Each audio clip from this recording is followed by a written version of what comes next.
Hello everyone. आज हम बात करने वाले हैं इंडिया के एक ऐसे ट्रेडिशनल इन्वेस्टमेंट ऑप्शन की जिसका नाम आपने बचपन से घर में जरूर सुना होगा, पीपीएफ।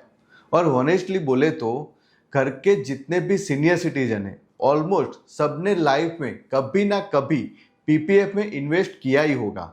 मिलेनियल्स जनरेशन ने भी काफ़ी लोगों ने पीपीएफ अकाउंट ओपन किया होगा, लेकिन आज के जेनजी इन्वेस्टर का सीन थोड़ा डिफरेंट है। उनको एसआईपी पता है, क्रिप्टो पता है, ट्रेडिंग ऐप पता है, लेकिन इंटरेस्टिंग बात यह है आज भी इंडिया में huge number of people PPF में इन्वेस्ट करते हैं। कई इन्वेस्टर को आज भी प्रॉपरली पता नहीं होता कि पीपीएफ एक्चुअल में कैसे काम करता है, इंटरेस्ट कैसे कैलकुलेट होता है, टैक्स बेनिफिट क्या मिलता है, लॉक इन कितना होता है, विड्रॉल और लोन रूल्स क्या है, नॉमिनी का इम्पोर्टेंस क्या है और मैच्योरिटी के बाद क्या ऑप्शन अवेलेबल है। और स्पेशली न्यू जनरेशन इन्वेस्टर के लिए ये समझना भी इम्पोर्टेंट है।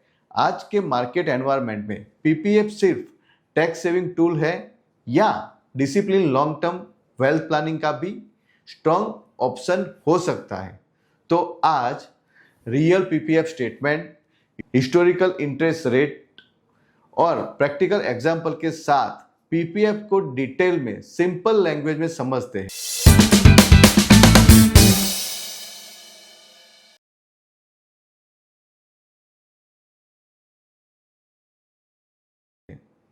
वीडियो स्टार्ट करने से पहले एक इंपॉर्टेंट बात, अगर आप फाइनेंस और इन्वेस्टमेंट को सिंपल लैंग्वेज में प्रैक्टिकल एग्जाम्पल के साथ समझना चाहते हो तो चैनल को सब्सक्राइब जरूर करें। सबसे पहले सिंपल लैंग्वेज में समझो, पीपीएफ यानी public provident fund, government of India back long term saving scheme है। पीपीएफ इंडिया में 1968 में लॉन्च हुआ था और उसका मेन ऑब्जेक्टिव था कॉमन सिटीजन में discipline long term saving habit develop करना। और ऑनेस्टली देखा जाए तो आज भी कई इंडियन फैमिली में पीपीएफ को trusted long term planning tool के रूप में देखा जा रहा है, क्योंकि यहाँ गवर्नमेंट बैकिंग मिलता है, लॉन्ग टर्म कंपाउंडिंग मिलता है, टैक्स बेनिफिट मिलता है और इंटरेस्ट भी टैक्स फ्री होता है। अब एक प्रैक्टिकल पॉइंट समझो, पीपीएफ अकाउंट एसबीआई जैसी बैंक में, पोस्ट ऑफिस में और ऑनलाइन बैंकिंग के थ्रू भी ओपन किया जा सकता है और कोई भी resident Indian individual PPF account open कर सकता है। सिर्फ खुद के नाम पर ही नहीं बल्कि माइनर चाइल्ड के नाम पर भी गार्डियन के थ्रू अकाउंट ओपन किया जा सकता है। लेकिन एक इंपॉर्टेंट रूल याद रखना, नॉर्मली एक person multiple PPF account maintain नहीं कर सकता। अब नेचुरली सबसे इंपॉर्टेंट क्वेश्चन आता है, रिटर्न कितना मिलता है? अभी पीपीएफ पर अप्रोक्स 7.1% एनुअल इंटरेस्ट रेट मिल रहा है, लेकिन इंपॉर्टेंट बात, ये परमानेंटली फिक्स रिटर्न नहीं होता। Government time to time interest rate revise करती रहती है और ministry of finance quarter wise interest rate announce करती है। मतलब करंटली जो रेट एप्लीकेबल है वो उस पीरियड के लिए फिक्स होता है, लेकिन फ्यूचर में रिवाइज हो सकता है। इसीलिए पीपीएफ को परमानेंटली फिक्स रिटर्न प्रोडक्ट समझना कंप्लीटली करेक्ट नहीं होता। और अगर हिस्टोरिकल ट्रेंड देखें तो पीपीएफ इंटरेस्ट रेट काफी चेंज से गुजरा है। अब यहाँ स्क्रीन पर जो एक्सेल टेबल और ग्राफ हम शो कर रहे हैं उसे इजीली समझ सकते हो कि डिफरेंट पीरियड में इंटरेस्ट रेट कैसे चेंज हुआ। लाइक 1968 टू 69 के टाइम पर पीपीएफ इंटरेस्ट अप्रोक्स 4.8% था। फिर ग्रेजुअली 1970 और 1980s में इंटरेस्ट रेट इंक्रीज हुआ और 1986 से अराउंड 2000 के पीरियड में पीपीएफ का गोल्डन फेज भी रहा, जहां इंटरेस्ट रेट अप्रोक्स 12% तक था। उसके बाद इकोनॉमी रिफॉर्म, इन्फ्लेशन कंट्रोल और फॉलिंग इंटरेस्ट साइकिल की वजह से रेट्स ग्रेजुअली रिड्यूस होने लगे। 2000 के आसपास अराउंड 11%, फिर 95, फिर 8% और अब अप्रोक्स 7.1 के अराउंड स्टेबिलाइज हुआ है। मतलब क्लियरली समझो, पीपीएफ रिटर्न भी economic condition, inflation, government borrowing cost और आरबीआई इंटरेस्ट साइकिल के अकॉर्डिंग चेंज होता रहता है। इसीलिए फ्यूचर में भी सेम रिटर्न कंटिन्यू रहे ऐसा एज्यूम नहीं करना चाहिए। अब यहाँ प्रैक्टिकल स्टेटमेंट एग्जाम्पल से देखो। अब हम रियल पीपीएफ स्टेटमेंट ओपन करते हैं और प्रैक्टिकल डिटेल्स समझते हैं। सबसे पहले स्टेटमेंट में अकाउंट ओपनिंग ईयर 2011 विजिबल हो रहा है। Current balance approx 2.81 lakh visible हो रहा है। करंट इंटरेस्ट रेट भी विजिबल हो रहा है 7.1%।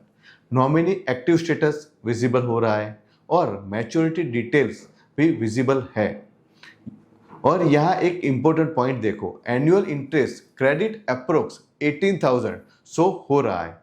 अब यहाँ एक्चुअल कंपाउंडिंग पावर समझना भी जरूरी है। सिंपल लैंग्वेज में समझो, मान लो प्रीवियस बैलेंस अप्रोक्स 2.61 लाख था, उस पर अप्रोक्स 18,561 इंटरेस्ट ऐड हुआ, मतलब टोटल बैलेंस अप्रोक्स 2.79 लाख के आसपास पहुंच गया। और नेक्स्ट ईयर इंटरेस्ट सिर्फ ओरिजिनल अमाउंट पर नहीं बल्कि original amount plus previous interest दोनों पर कैलकुलेट होगा। इसी को कंपाउंडिंग इफेक्ट कहा जाता है और लॉन्ग टर्म में ये slowly but powerfully wealth create करने में हेल्प करता है। और स्टेटमेंट में कई इंपॉर्टेंट प्रैक्टिकल डिटेल्स विजिबल होती है जिन्हें इन्वेस्टर को रेगुलरली रिव्यू करना चाहिए, जैसे interest rate, annual interest credit, nominee details, maturity date, account status. अब थोड़ा इन्वेस्टमेंट रूल भी समझ लेते हैं।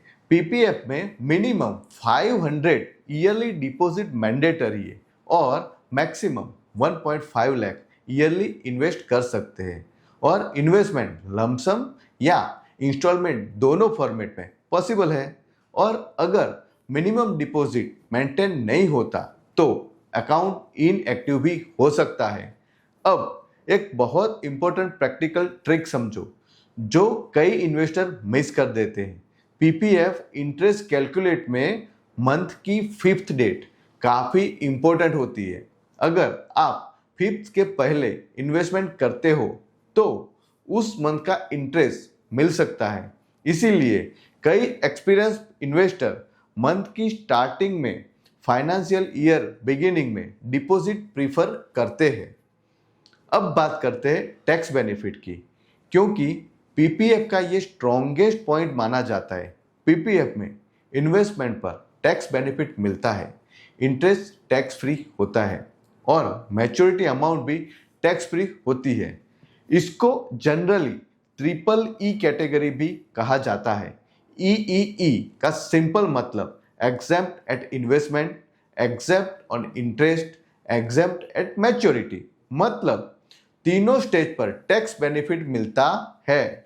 और इन्वेस्टमेंट सेक्शन 80C के अंडर एलिजिबल होता है। लेकिन एक important practical point, 80C deduction benefit old tax regime में अवेलेबल होता है। इसीलिए टैक्स प्लानिंग करते वक्त टैक्स रेजिम भी ध्यान में रखना जरूरी होता है। अब नेचुरली एक इंपॉर्टेंट क्वेश्चन आता है, पीपीएफ का लॉक इन कितना होता है? पीपीएफ का मैच्योरिटी पीरियड होता है 15 ईयर्स, लेकिन मैच्योरिटी के बाद भी अकाउंट एक्सटेंड कर सकते हो, इंटरेस्ट कंटिन्यू मिल सकता है और एक्सटेंशन 5 ईयर्स के ब्लॉक में पॉसिबल होता है। कई लोग सोचते हैं कि पीपीएफ का पैसा कंप्लीटली लॉक हो जाता है, लेकिन प्रैक्टिकल रियलिटी थोड़ी डिफरेंट है। पीपीएफ में लोन फैसिलिटी अवेलेबल है, पार्शियली विड्रॉल भी पॉसिबल होता है। नॉर्मली 3rd फाइनेंशियल ईयर से लोन फैसिलिटी अवेलेबल हो सकती है और 5th फाइनेंशियल ईयर कंप्लीट होने के बाद पार्शियली विड्रॉल अलाउ होता है। और विड्रॉल अमाउंट भी सर्टेन परसेंटेज लिमिट के अकॉर्डिंग होता है, जैसे higher education, medical emergency, important financial requirement जैसे सिचुएशन में ये फैसिलिटी काफ़ी यूजफुल हो सकती है। अब यहाँ एक और बहुत इंपॉर्टेंट प्रैक्टिकल समझो, जो जनरली बहुत कम वीडियो में एक्सप्लेन किया जाता है। अगर अनफॉर्चुनेटली पीपीएफ अकाउंट होल्डर की डेथ हो जाए तो उस सिचुएशन में रजिस्टर्ड नॉमिनी क्लेम प्रोसेस के थ्रू अमाउंट रिसीव कर सकता है, लेकिन अकाउंट होल्डर की डेथ के बाद नॉर्मली फ्रेश कंट्रीब्यूशन कंटिन्यू नहीं होता, और अगर नॉमिनेशन रजिस्टर ही नहीं है तो ब्रांच लीगल हायर प्रोसेस और रिक्वायर्ड डॉक्यूमेंट के अकॉर्डिंग सेटलमेंट प्रोसेस कंप्लीट करती है। इसीलिए नॉमिनी अपडेट रखना भी फाइनेंशियल प्लानिंग के बहुत इंपॉर्टेंट पार्ट होता है।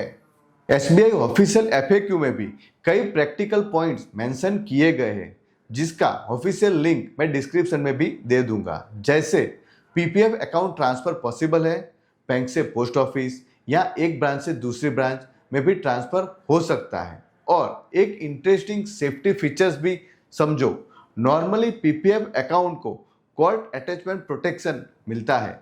सिंपल लैंग्वेज में समझो, अगर किसी पर्सन पर लोन डिफॉल्ट, फाइनेंशियल डिस्प्यूट या लीगल लायबिलिटी सिचुएशन आए तो जनरली पीपीएफ अमाउंट को इजीली सीज या अटैच करना पॉसिबल नहीं होता। इसी वजह से भी कई इन्वेस्टर पीपीएफ को safe long term planning tool के रूप में देखते हैं, लेकिन यहाँ एक बैलेंस अंडरस्टैंडिंग भी जरूरी है। पीपीएफ सेफ इन्वेस्टमेंट ऑप्शन है, लेकिन हर इन्वेस्टर के लिए कंप्लीट सॉल्यूशन हो ऐसा जरूरी नहीं है, क्योंकि लॉक इन लॉन्ग टर्म होता है, लिक्विडिटी लिमिटेड होती है और इमरजेंसी एक्सेस रिस्ट्रिक्टेड हो सकता है। इसीलिए जैसे मैं हमेशा कहता आया हूँ, इन्वेस्टमेंट डिसीजन हमेशा financially goals, liquidity needs, risk profile और ओवरऑल पोर्टफोलियो एलोकेशन के अकॉर्डिंग लेना चाहिए। सिंपल लैंग्वेज में कंक्लूजन समझो, पीपीएफ एक discipline, government backed long term saving और टैक्स प्लानिंग टूल हो सकता है, स्पेशली उन इन्वेस्टर के लिए जो स्टेबिलिटी प्रेफर करता है, लॉन्ग टर्म प्लानिंग कर रहा हो और सेफ इन्वेस्टिंग अप्रोच रखता हो। लेकिन किसी भी इन्वेस्टमेंट की तरह पीपीएफ को भी ओवरऑल फाइनेंशियल प्लानिंग का एक पार्ट समझना चाहिए। अगर आपको वीडियो इंफॉर्मेटिव लगा हो तो वीडियो को लाइक जरूर करें और कमेंट में बताएं पीपीएफ को सेविंग या इन्वेस्टमेंट पर्सपेक्टिव से कैसे देखते हो, और अगर आप अपने फाइनेंशियल गोल के अकॉर्डिंग इन्वेस्टमेंट प्लानिंग को बेटर वे में समझना चाहते हो तो आप हमसे गाइडेंस के लिए कांटेक्ट भी कर सकते हो। और ऐसे प्रैक्टिकल फाइनेंशियल और इन्वेस्टमेंट अवेयरनेस वीडियो के लिए हमारे साथ जुड़े रहिए। प्लानिंग के साथ स्मार्ट इन्वेस्टिंग करिए। मिलते हैं नेक्स्ट वीडियो में। जय हिंद।